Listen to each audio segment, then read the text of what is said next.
My name is Peace Hartwell, and this is the story of how I survived the unseeable, endured the unspeakable, and reclaimed my life from a man who thought he owned me.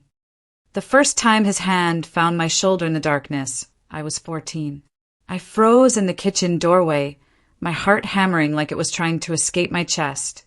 His smirk twisted like a snake coiling around prey, predatory, confident, assured of his power over me. His fingers brushed against my bare arm, lingering far too long. "Relax, Peace," he whispered, his breath hot against my ear. "You're imagining things." But I wasn't imagining anything.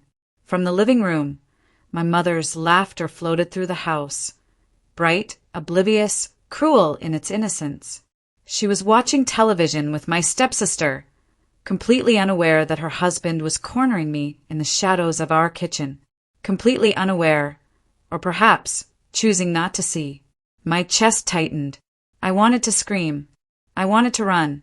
Instead, I did what I'd learned to do. I disappeared. That night, staring at the ceiling of my bedroom, I made myself a promise. No one would protect me. Not my mother, who had married this man without asking me how I felt about it. Not my teachers, who saw the trembling but asked no questions. Not my friends, who wouldn't believe me even if I told them. I would have to protect myself. I would survive. And someday I would make him pay. Dinner became my war zone. My mother beamed at my stepsister, praising her perfect manners and elegant posture. Meanwhile, I sat trembling at the opposite end of the table, barely able to lift my fork. The clink of silverware sounded like a metronome, counting down to my humiliation. My stepfather, Marcus, though I refused to think of him by name, leaned back in his chair, arms crossed over his chest, watching me with amusement. His smug grin said everything. I own this moment. I own you. "Peace, darling, you're so quiet tonight," my mother said, concern flickering across her face. "Are you feeling well?" "She's fine," Marcus interjected smoothly. "Just moody. You know how teenagers are." Everyone laughed. I forced a smile and took another bite of food that tasted like ash. Over the following months, I began to see the patterns. The late-night calls he took in the garage, his voice low and urgent. The hushed conversations with the neighbor, Mrs. Chin, when he thought no one was listening. The way his jaw clenched when my mother mentioned his business trips. The way he looked at me when he thought I was asleep. My mother had blinders on, expensive, designer blinders that she polished with willful ignorance.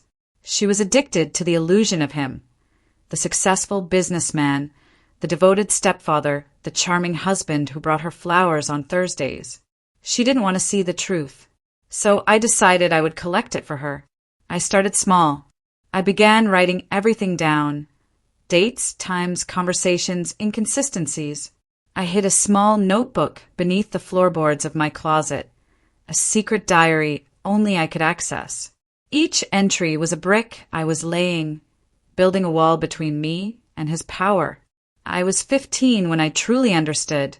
He was not invincible. He was just a man who made mistakes, a man who believed his charm was armor, a man I could destroy. At 16, I got my first job at a coffee shop. The money went straight into a hidden bank account. I told my parents I was saving for college. That was partly true. I also bought a small digital recorder. I hid it in my closet, tucked behind textbooks and old journals. I bought a secondhand camera and concealed it behind picture frames in my room. Every night, I reviewed recordings, looking for inconsistencies in his lies. Every morning, I wrote down what I'd learned. Marcus was careless. He believed that intelligence was something only successful men possessed, and he was certainly successful. Therefore, he was certainly intelligent. It was a logical fallacy, but one that blinded him completely. He left his laptop open. I photographed texts between him and his mistress, a woman named Simone who worked at his office. I found bank statements showing money transferred to accounts that didn't belong to my mother. I documented his late-night calls, his fabricated business meetings, his entire double life. And I waited. The waiting was the hardest part. Some nights, rage would burn through me so intensely that I couldn't sleep. I'd lie in the dark, picturing his face when everything fell apart. Other nights, fear would paralyze me. Fear that I'd get caught, that he'd realize what I was doing, that he'd find a way to silence me. But I kept going. On my 17th birthday, Marcus handed me a card with a smirk. Inside, he'd written, "Better luck next year, kiddo. Your sister's really something special, isn't she?" The room erupted in laughter. My mother squeezed his arm affectionately. I smiled and thanked him for the card, while my hands shook with the kind of rage that only years of silenced abuse can create. That night, I added another entry to my collection, another piece of evidence, another thread in the noose I was weaving. I graduated high school and told my parents I was attending a university 2 hours away. The truth was more complicated. I moved into a small apartment with the money I'd saved. I got a job at a law firm as a receptionist, where I learned about documentation, evidence, and exactly how to build an airtight case. I spent my days filing briefs and my nights organizing everything I'd collected into a meticulous, organized timeline. It was during my freshman year of actual college, taken part-time in the evenings, that I found my first real ally. Her name was Jamie, and she was my stepsister's best friend. I'd seen her at family gatherings, always watching, always slightly uncomfortable. One day, she texted me, "I know something's wrong. I don't know what, but I know. If you ever need to talk, I'm here." I almost didn't respond. Trust was a luxury I couldn't afford. But I was tired of carrying this alone. Over coffee, I told her everything. Not all at once, but in careful increments, testing her responses, watching her face for signs of judgment or disbelief. Instead, I found something I hadn't expected. Genuine concern. "My God," she whispered, tears streaming down her face. "Why didn't you tell anyone?" "Who would believe me?" I asked. She couldn't answer that. We both knew the statistics. We both knew how many abuse cases go unreported, unprosecuted, unpunished. But Jamie became my witness. More importantly, she became my proof that I wasn't crazy, wasn't exaggerating, wasn't imagining things. She was also the person who suggested I talk to a counselor who helped me understand that what had happened to me was a crime and that I had options. I was 21 when I decided it was time. My parents had invited me home for Thanksgiving, a command, really, disguised as an invitation. My mother had been distant since I'd moved away, hurt that I wasn't living at home, that I'd chosen independence over family dinners. I'd told them I was too busy with school and work. The truth was, I couldn't bear to be in the same house as him anymore. But now I had a reason to return. I came home on a Wednesday evening, my laptop bag heavy with backup drives containing every piece of evidence I'd collected over 7 years. Every recording, every photograph, every document, backed up 3 times over and stored in the cloud with passwords only I knew. My mother hugged me at the door. She looked older than I remembered, worn down by a marriage to a man she'd never truly known. I felt a flash of pity for her, quickly followed by anger. She'd had choices too. She'd chosen not to see. Marcus came down the stairs, unsuspecting. He smiled at me like the predator he was. "Peace. Welcome home, kiddo. We've missed you." I forced a smile and hugged him.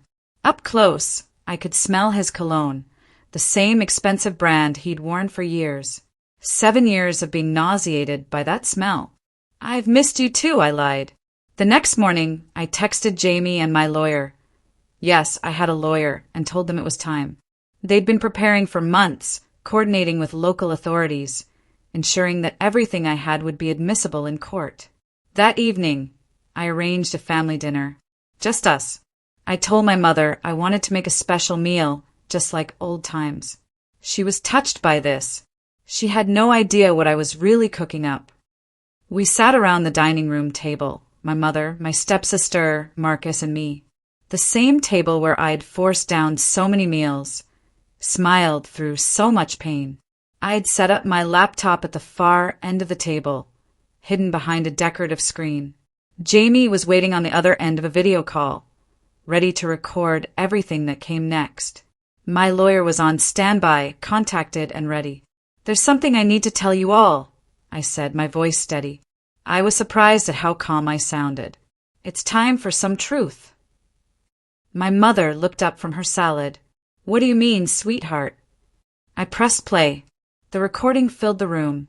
Marcus's voice, unmistakably his, speaking to his mistress. Crude jokes about my mother, casual mentions of affairs, and then the words that would change everything. The girl's starting to notice things. She's getting too smart for her own good. Might have to put her in her place again. My mother's fork fell from her hand. "Peace, what is this?" my stepsister whispered. I didn't answer. Instead, I opened my laptop. Documents appeared on the screen, bank statements, credit card receipts, hotel bills, all showing a pattern of infidelity and financial deception spanning nearly a decade. Then came the photographs. Bank accounts in Simone's name. Text conversations that ranged from intimate to explicitly sexual. A timeline of lies so comprehensive, so meticulously documented, that there was no room for denial. Marcus's face went white, then red, then something twisted and ugly that I'd never seen before. "You little bitch," he started, standing up, his voice rising. "You have no idea what you're—" "Sit down," I said quietly. The authority in my voice, 7 years of suppressed rage compressed into 2 words, stopped him cold. "I have recordings from 2017 to now," I continued, my voice unwavering. "I have documentation of your affair with Simone Chin. I have evidence of financial fraud, embezzlement from your company. Yes, I found that too, and I have witnesses." My mother made a sound like a wounded animal. "I also have everything you said to me. Every threat, every touch, every moment you tried to make me feel like I was crazy for remembering what actually happened. It's all documented, and as of this morning, it's all been turned over to the police." The room went silent. My stepfather's face cycled through shock, anger, and finally, a desperate kind of panic as he realized the cage was closing around him. "I've spent 7 years collecting this," I said, standing up. "Not out of anger. Out of survival. I needed to know that when I came forward, when I told the truth, that truth would be undeniable. That there would be no room for doubt, for gaslighting, for making me feel like I was the one who was wrong." I looked at my mother. "I tried to tell you, many times, but you chose not to listen." I looked at my stepsister. "I'm sorry you had to find out this way, but he was never going to stop." And then I looked at Marcus. "You thought I was weak. You thought I was broken. You thought that because I was silent, I was powerless. But silence isn't weakness. Sometimes silence is a weapon. And I've been sharpening mine for a very long time." The police arrived an hour later. I'd timed it precisely. Enough time for the truth to settle, but not enough time for anyone to organize a cover-up or for Marcus to flee. He was arrested that evening. The case that followed was long and brutal. I had to relive trauma in a courtroom, had to face him across a room and testify about every moment he'd tried to destroy me. But because of my documentation, because of my meticulous evidence collection, the case was airtight. He was convicted on multiple counts: fraud, embezzlement, and several counts of criminal abuse. My mother went to therapy. It took her 2 years to fully accept what had happened, to process her own complicity in my silence. We're rebuilding our relationship, slowly, carefully. It's not what it was, but it's honest now. That's something. My stepsister apologized for not seeing it sooner. We're working on rebuilding that relationship too. As for me, I graduated with my degree in criminal justice. I became a victim advocate.